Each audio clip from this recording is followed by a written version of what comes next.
time to draft, and it looks like the gods are favoring us, at least one of them.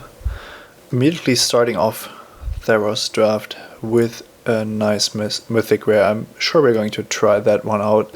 There's a Nemesis of Mortals, Burnished Heart, Arena Athlete, nothing that comes close to being as good as Thessa.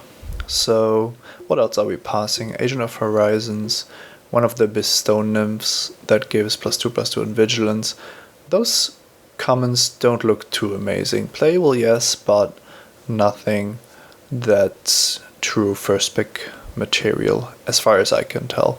Nessian Asp is quite the package. For 5 you already get a 4/5 with reach, so wouldn't be surprised if that got taken quite highly. But let's focus on our rare here.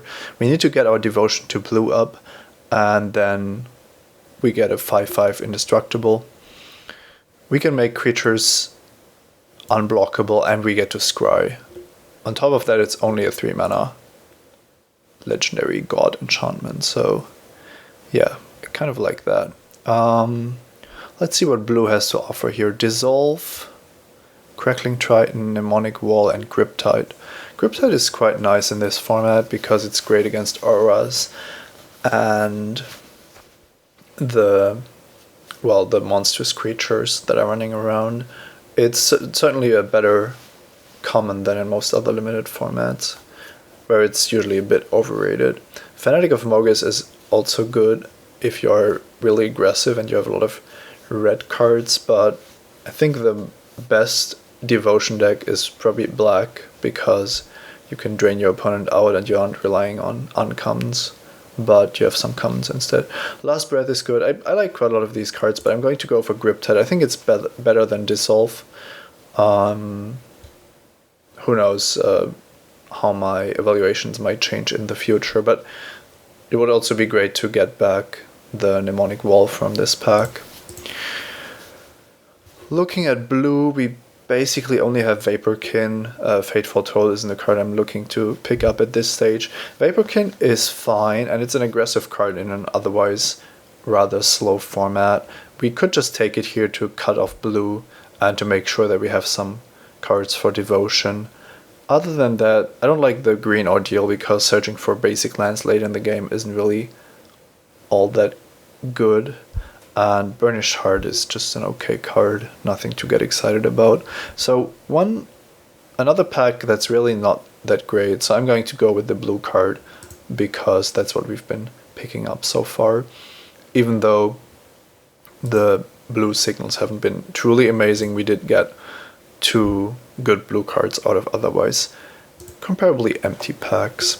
Rage of Perforos is an expensive removal spell, but you get quite a package. 4 damage is nice, and scrying in the later stages of the game is always worth it.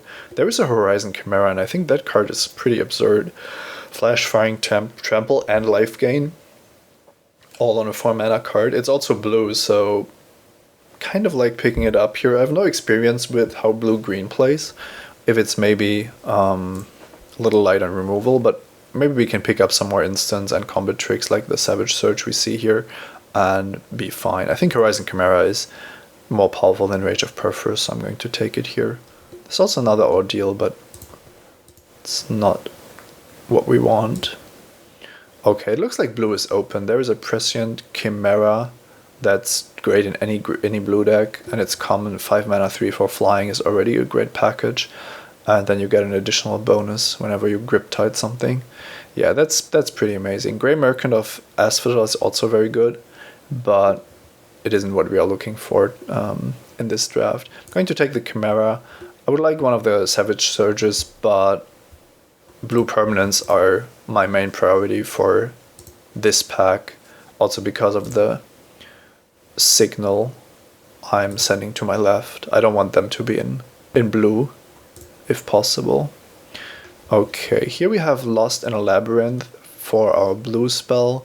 Return Phalanx is kind of blue if you look at the activated ability. And other than that, Commune with Gods is an okay card, but I don't like it too much. It does help us find Thessa or one of our better cards, but on its own it just doesn't do much. Traveler's Amulet would also be an option, but I think I like the blue card best here, because that's the color that I want to make absolutely sure nobody else gets to my left. Okay, the first pack without a blue card, so here we have to make a decision. Flying First Strike on a 4-mana artifact creature isn't all that great. I think Shredding Winds and Vulpine Goliath are both better, but Shredding Winds is more or less a sideboard card that is pretty good against our deck already, so this is definitely a card that's good against us. On the other hand, playing a 6-mana 6/5 trample isn't the worst thing when you look at the speed and the power level of this format. So I'm going to go with the safer main deck card for now. And this is a Theros Bounty, sometimes too slow, but drawing 3 cards and some additional milling, which can go a long way with Griptide, is pretty amazing if the board allows you to cast it. It's also great with Horizon Chimera. So yeah, that's a nice pickup. There's also still a Read the Bones card that's deceptively powerful, but tends to go rather late, maybe because of the aggressive nature of black. I'm not sure yet. Here we have the potential to draw 2 cards off of our aura, so that alone makes it playable, I believe, and it should be better than another fog variant. I'm going to take Fate Foretold here. Crackling Triton is competing for Shredding Winds, and I believe that the Triton has to be better. We might even play a Mountain, and there is a Traveler's Amulet in the format, so that's actually possible. And like I said, we want to make sure that blue is cut off to our left. And here I'm just going to go with the green card because it's the color that we are most likely to pair blue with. This is actually a reasonable card, 2/1 for a single black. And nobody wanted the 3/3 defender. Okay, quite happy with how this first pack started out. We do need to prioritize spells, which is somewhat against the plan to get Devotion to Blue running, but Thessa is going to be worth it. Another problem is that our permanents, usually the green permanents creatures, are going to be more powerful than the blue ones, which does make it a little more difficult to achieve Devotion. But for now, I think the best plan is to just try to build a solid blue-green deck and then see how that plays. Here we have Anthosa, Cetacean Hero, which is a 4/5 for 5 on her own, and then you can make lands into 2/2s until end of turn. Well, that's okay. Nothing to get too excited about, I believe. But better than Hunt the Hunter, which only works if you are green and your opponent is as well. On the alternatives, Mnemonic Wall and probably Feral Invocation, both aren't exciting. So I'm going to take the rare here also to try it out. And that makes cards like Lost in a Labyrinth quite a lot better. I think that we can hide black, but we'll have to see how things develop here. A Crone Horse is a card I quite like because I usually tend to build defensive decks, and then you give your opponent an all-4 defender, but you get a mini Assemble the Legion, giving you 1/1s in each upkeep. So it's basically active immediately, which I like about it. The alternatives are Nessian Cursor, the Traveler's Amulet I talked about. Lash of the Whip would already be a splash card. Yeah, all these options don't excite me too much. I think I'm going to go with the Horse. Maybe I'm overvaluing it, but I've liked it quite a bit the one time I played it. It's also the rare, so we are gaining more understanding with the rarer cards, which is always good at the beginning of a format. And talking about rares, this Charlatan allows you to copy your instance or sorcery spells, which we don't have a lot of, and copying Griptide already costs 7, copying Thessa's Bounty costs 9, so it's basically too expensive. Yeah, this deck doesn't look to be great with the Charlatan. I would like to pick something else, but I'm not sure which it should be. I don't really want too many green permanents, like I said. And I definitely don't have a heroic theme, so I might just pick the Omen Speaker here. I like that it's another 2-drop, and scrying can be really powerful, especially later on in the game. And somehow this is a card that fits my curve the best. I'm not sure about this pick, but I'm just going to go with it. Okay, most of the rares and uncommons are gone, only Witch's Eye remains, which to me looks like a card that you might want at some point, but I find it difficult to pick it early because there's usually just something strictly better in the pack when you look at the board impact the eye has, which is basically 0. So what are all alternatives? We have the Disciple, which is a solid card but not exciting because we are primarily blue. Then we have 2 counter spells, the Hopes and Annul, where I kind of like the first Hopes as a main deck card. You can usually find a way to apply it. I don't think that we want another Goliath because our deck's quite expensive already. I'm going to go with Stymied Hopes in the hope that we can get some value out of that. This is interesting. Quite a lot of cards that we could be interested in. Ordeal of Thassa isn't too bad because you get to draw 2 cards once you've grown your creature. Thassa's Bounty number 2 is, like I said, probably a bit too expensive. And then we have Sedge Scorpion for the defensive deck and Agent of Horizons for the blue-green deck in particular. It's almost the question if the Agent of Horizons could come back out of this pack. We're going to see 3 cards. Yeah, it's probably Lost in the Labyrinth, Fade into Antiquity, and the Swamp, so I wouldn't count on the Agent to come back. I'm going to take it. I think it's better than Nestron Cursor when you are blue-green, and we can use the 3-drop quite well. Okay, this is one of the bad removal spells that green has to offer. It's basically Prey Upon that also gains you 3 life, so nothing spectacular. I'm going to pick another Vaporkin here. Don't think that that's particularly close. A second Crackling Triton would make it a lot more interesting to have a mountain in our deck, maybe an Unknown Shores, or maybe playing the Nilia's Presences that we might pick up. I'm just going to take it. It's just the strongest card in the pack. And this pack doesn't have anything. I'm going to take Grey Merchant of Asphodel because it's a card that just kills out of nowhere, and especially with the blue-green deck, I'm really scared of its triggered ability. This is another interesting decision. I'm not going to take Hunt the Hunter for the sideboard, but we could pick the Hedonist because it also allows us to activate the Triton, but that's basically guaranteed to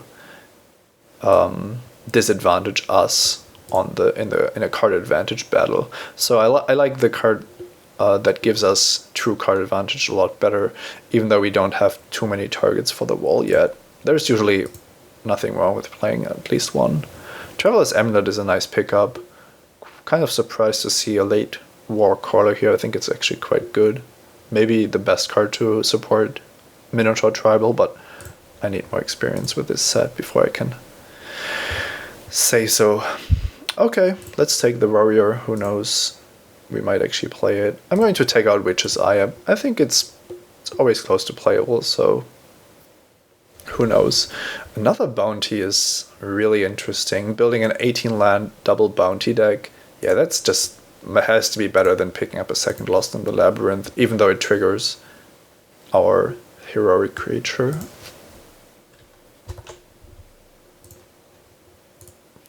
Not playing any of this, and we already see that we have quite a lot of playables, so we can be a lot more picky going into the third pack. What do we have here?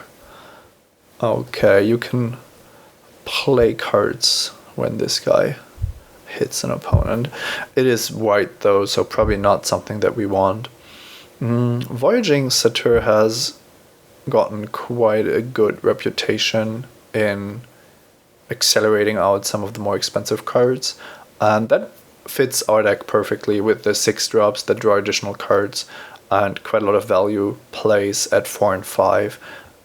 It's definitely better than Sag Scorpion, and all the other cards aren't in our colors, even though it's a great pack with Lightning Strike and Magma Jet in red. Sentry of the Underworld also being quite nice. I'm happy with a little mana acceleration though. Oh look, we have another blue-green rare. Prophet of Crufix. I don't know how good its ability in Limited is going to be, but I'm just going to take it because we do want to try it out. And we do have quite some instants that are going to be quite nice with its ability. Also, when all your creatures have flash, it becomes really difficult for your opponent to play against you. Here it looks like it's between the second Prescient Chimera or the second Agent of Horizons. From a curve perspective, the Agent is probably a little better. From a devotion perspective, the Chimera is a lot better. But looking at our 5 drops, let's see, the Centaurs aren't real necessary. We don't need them to play them. It's still probably a little bit too much on the 5 drops.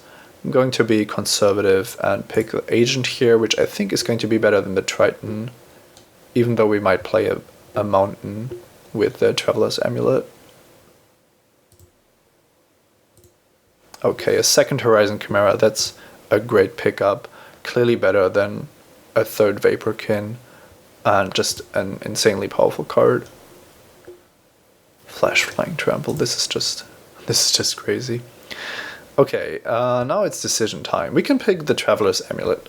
What I like about the Amulet is that it only costs 1 to play and 1 to activate, so you can actually sometimes keep 1-landers with the Amulet. So, rather than playing 18 lands, we could just play 16 lands and 2 amulets, or 17 and 2 amulets, which wouldn't be the end of the world. Given that if we are splashing anything, it's going to be red because of the Tritons. There aren't any good red cards here for us, and we don't want the other cards, so I'm just going to take the amulet to keep my options open.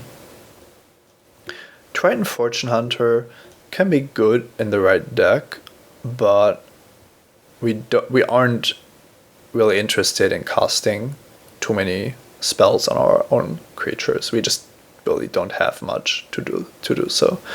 Opaline Unicorn is only a 1/2, otherwise I would quite like it. If it was a 2/2, I think it would be quite powerful, but I don't know if you want such a fragile mana accelerant. I'm just going to take the blue card, who knows. Another Chimera or Unknown Shores, better than Guardians of Meletis. Yeah, now the Chimera has to be the pick. I'm still not sure about the Mountain, but we don't need Unknown Shores because we can definitely fix our mana with a single Mountain. And once again, I've already talked about the 6 drops, and we kind of have too many already. I think the Raptor is a card that we don't necessarily want to play against with our 2 Chimeras, so let's just take that. This pack has nothing for us, but also no cards that are super threatening. Borderland Minotaur is good, March of the Return can be good, and Bloodtrail Harpy is always fine, but I'm just going to take the blue card. Bending Child looks actually quite playable in the right decks, because Hexproof is still a very, very powerful mechanic in a set full of bestow auras. Well, bestow creatures and other auras. And a third Triton means that we definitely want a Mountain in this deck. Kind of like how this is shaping up. We're going to have a lot of cuts to make, but even though we are blue-green, we have all these shock troops at our disposal, and then we can hopefully just control our opponents out with the help of the Chimeras. Here we can take Defend the Hearth or Fleet Feather Sandals, or just hate draft something. I don't know how afraid we should be of this Minotaur aggression. Yeah, it might just be the most powerful card here. It's a 4/3 for 4 is always a solid value. Let's take the Warden. That's actually quite good against us.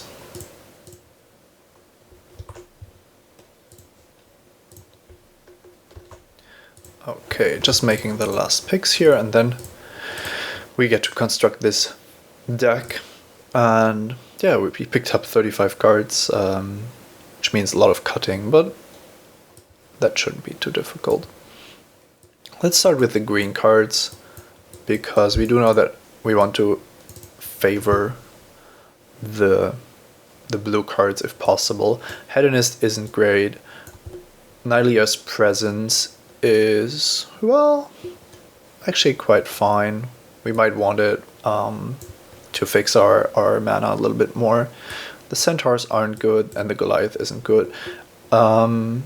Staunch-Hearted Warrior is really good in a Heroic deck, but Heroic isn't happening. We are just playing Cetacean Hero because it's a 5 mana 4/5, and if we ever get to trigger its ability, it's going to be great. The opponent is going to be scared of it. So yeah, we just want it in our deck.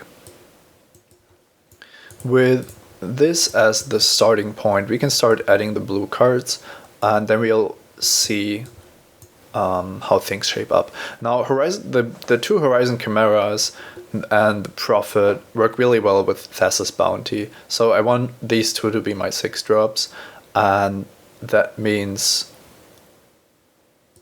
I probably won't have the space to play any of the other 6-drops, but that's fine.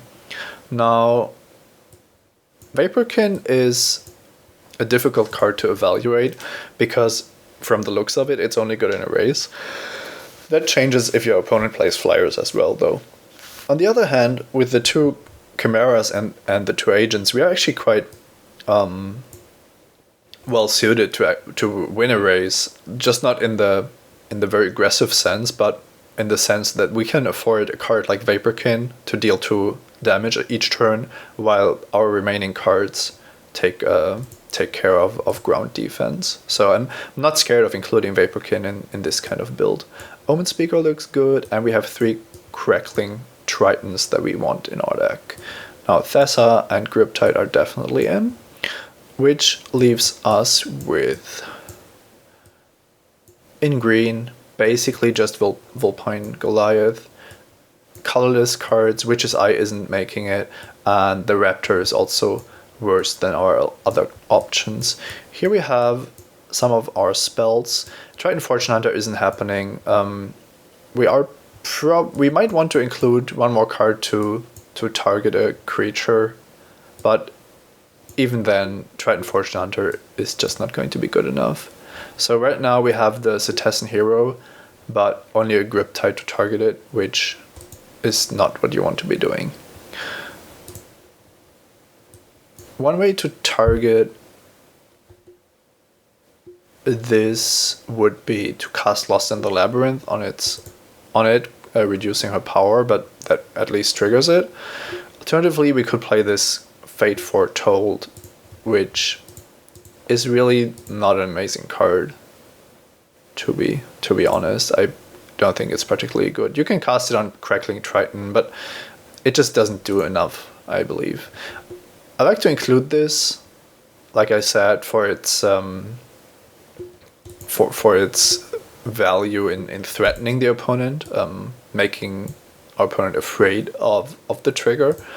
But that's basically the only reason. When I look at these cards, I like them all better than Fate Foretold. Now, Nylea's Presence might not be completely necessary. I like drawing additional cards with the Chimera, but we have 2 Tremulous Amulets, so more cards that have an actual impact on the game or help us find our good cards, like a card with Scry, is better. That also means that we are less reliant on green sources in the beginning of the game. We can't, well, a hand with Islands and the Presence isn't particularly good either. So that said, we are now looking at 17 creatures, and if we add one more card, we have 17 lands and 2 amulets, but we do get quite a lot of value out of all of our cards, and we are quite safe from flooding because of all the scry effects, the card draw, and the fact that the amulets also thin out the deck. Okay, so there's basically one last card to add here, and I think it should be Lost in a Labyrinth or Stymied Hopes, because Mnemonic Wall is just overkill. If we have cast Thessa's Bounty, we are quite far ahead, and we only have one Grip Tide to get back otherwise. So I'm going to take Lost in the Labyrinth. Lost in a Labyrinth, I think it's a fine card. We don't have anything for 1 mana yet. It scries, and it's great because it allows us to target the hero with at least 1 card.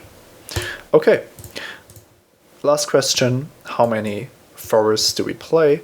With this being the only double green card, we can play a whole game with only a single forest, which means we don't need more than 6.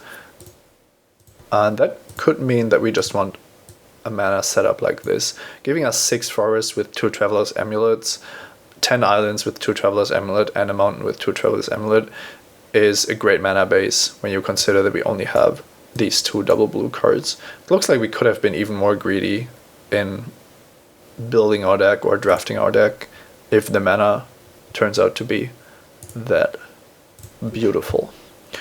Okay, let's click done here, and then we'll see how it goes.